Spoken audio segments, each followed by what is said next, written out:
I think here about how much further I want to take the deconstruction of this. You know, I've done fairly complete disassemblies on a lot of Tascam Porter Studios that I've had. I've done that on the basis that often I've had several units to work on, if not dozens, before making the video, or if it is the first time I'm looking at it, I figure there may be half a dozen occasions in the future where I have to do that again. I'm not sure how many of these I'm ever going to be looking at again, and you can see the complexity of the wiring arrangements. One of the things that I tend to find is if you've got a unit that's at least 20 years, maybe in some cases 40 years old, if it's been stored badly, you know, a lot of these units have spent some time in the garage when everyone was in love with Pro Tools and hard disk recording and digital and all this. And they're getting a second lease of life. Now, it varies from unit to unit, but some of them I find that the cables, the solder are very crusty, so just the process of handling it, you can create problems that weren't there. So I think with this, what we might do is just visually identify where the screws are that you would need to remove if you needed to take any of these boards away from this case for soldering or anything like that. Visually look at where cables are going. So, you know, if you've further deconstructed one of these, then you've got at least some kind of visual reference of where the cables are going back together if you get yourself confused in reassembly. The other half I will take the mixer away from the plastic case at least, because I'll want to go in there and clean it. I would suggest that the cleaning of faders and pots and so on is a pretty basic refurbishment task that most people should be doing when they've got the effort of opening one of these up. So anyway, let's start from bottom right here. So trying to see if there's labeling on it. I mean, clearly this is shuttle controls, auxiliary inputs, Q amplifier. How is that attaching? Well, it's 1, 2, 3 screws. It looks like there might have been a fourth there, but it's missing. I'll take one out so we can see what kind of screw it is. So I'm using the smaller of two sizes of crosshead screwdriver to remove this one. About a centimetre long, wideish ferrule double cap. And if you come around the corner here, I guess that big integrated circuit there will contain all the logic functions. Cables coming from here. We've got the cable that starts here, soldered in there. Where's that? Yeah, that's soldered in.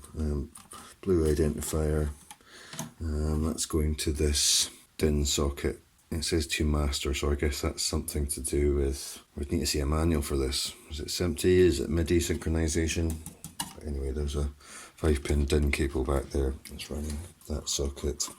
This socket and this socket are connecting these two boards.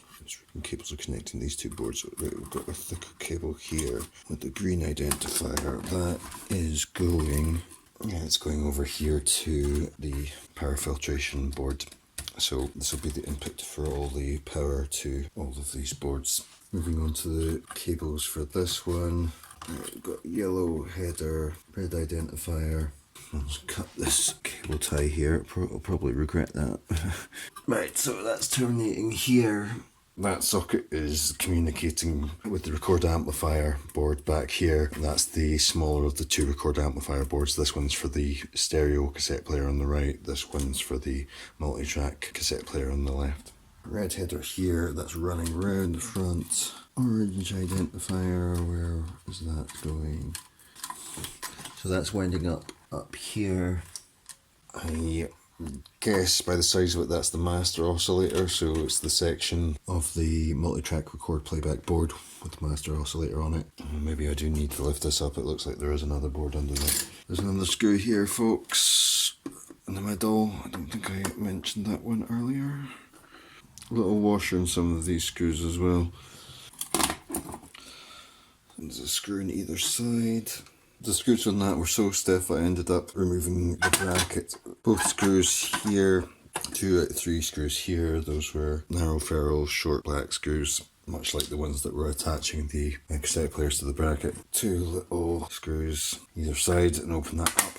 These are the two cables that we opened up. They met in the middle of the cables as opposed to terminating on the board. So, you know, this unit comes with a built-in digital reverb, so I guess that's what this is. I mean, I saw reverb written on the front, but I thought maybe that was just the way they were labelling a send return bus for an external unit, but I reckon this is the effects unit. You can see there's a little Boss branded chip in there, so I guess Boss is providing the reverberation technology.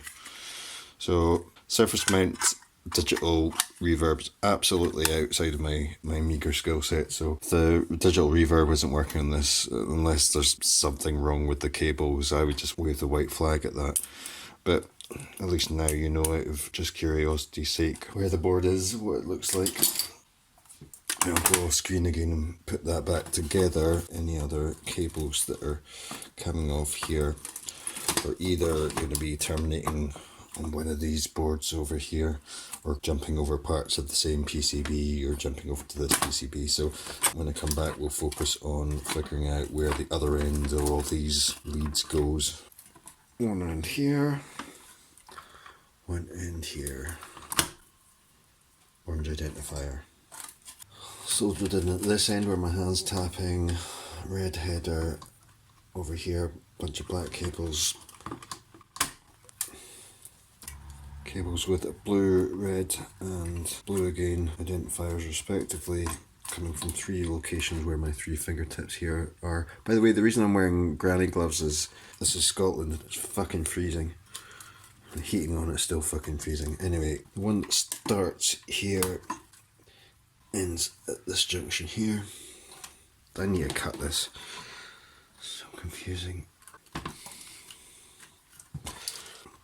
This little yellow 2 wire one with a purple identifier is attaching onto taking effect returns in there. 3-pin brown identifier starting here, terminating in a black header over here. We're removing my finger, and we've got this grey cable with 3 smaller wires exiting it, black, red and white. It's running up to a little white soldered in header that's just under this board here. Right, I think that is all of the cables. To remove this board, let's look for the screws. 2 here, there's a cable tie on this one where I'm tapping. Another screw here, another one here. Can't see any others. To get this power conditioning board off in this top left corner, there's a screw. Cable tie, one here, one here, one here. Transformers bolted on with 4 bolts. You can see that there are various screws to remove boards along the back. I think that's all going to be pretty self-explanatory if you need to get to any of this for soldering. This chord playback board for the stereo deck. Just got 4 screws on a metal bracket there. Yeah, I don't really think there's anything else to say or demonstrate there. From there we can probably just move on to the other half, detaching the mixer.